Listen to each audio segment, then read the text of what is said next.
It was more a serendipity moment. I really liked doing chemistry, but I didn't think there was going to be a career in it, so I decided I'd do chemical engineering as the next best thing. Went out to the DSIR and thought, gee, I quite like this, I might have found my happy place, and the rest is history, as they say. I started 14th of January 1975. My role was to make the infrastructure happen and then make sure whatever the trial would be keeps running as the scientists would like it. I was always been pretty good with my hands, whether it be scaffold towers or solar panel arrays and things like that. The scientist says, we're doing this, and you go, okay, I'll jump. I grew up with a great fascination for plants and medicine, did a botany degree with biochemistry, and then I was lucky enough to get a job in plant and food research. I was able to combine my love of botany with human health. I was always interested in the outdoors, and I got a job not long out of high school with the Ministry of Agriculture and Fisheries, and that introduced me to science. And here I am. I think I was always cut out to be a scientist. I was never going to be anything else. My interest in science was really sparked by the moon landings, and we had a family tragedy, and so I decided I was going to become a cancer researcher, and I was going to do that by going to the moon and solving it in space. I've been a forensic scientist now for a very long time. I arrived the year we introduced DNA testing into the laboratory.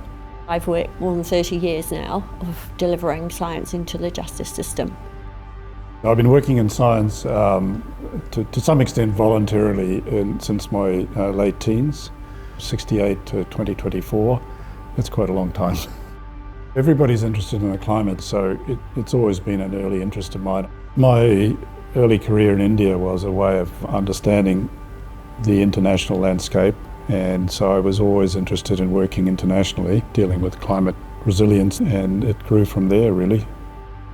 I grew up in Auckland, surrounded by the ocean, volcanoes, studied in geothermal technology, got to go to Antarctica, joined GNS a long time ago, and been doing a lot of geophysics around the planet since then. I was very fortunate to have outstanding science teachers, so that pushed me into the direction of science. My focus is turning into reality when people say anything that can be made from petroleum today can be made from a tree tomorrow, and my focus is on ensuring that tomorrow comes earlier. At the moment I'm working on developing dietary fibre methods for plant breeders so that they can develop healthier foods. So it's very relevant for diabetes and colonic health and colon cancer, which are really important diseases in New Zealand.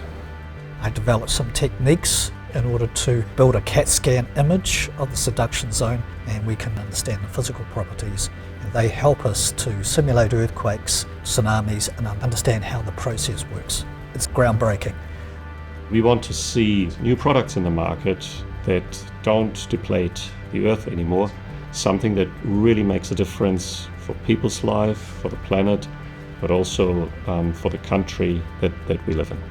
Science and engineering have got a role to play in being on the right side of history. The establishment of green processing technologies for mitigating the impacts of climate change, for decarbonising industry. Every year since I've been here, something new has happened. I am not hanging up my boots. I have a lot more things that I want to do, a lot more things to accomplish, a lot more challenges to meet. It's very easy to capture data, it's hard to make it useful. The challenge has always fascinated me, and I've enjoyed what I've done, but I realise now how much more there is to be done.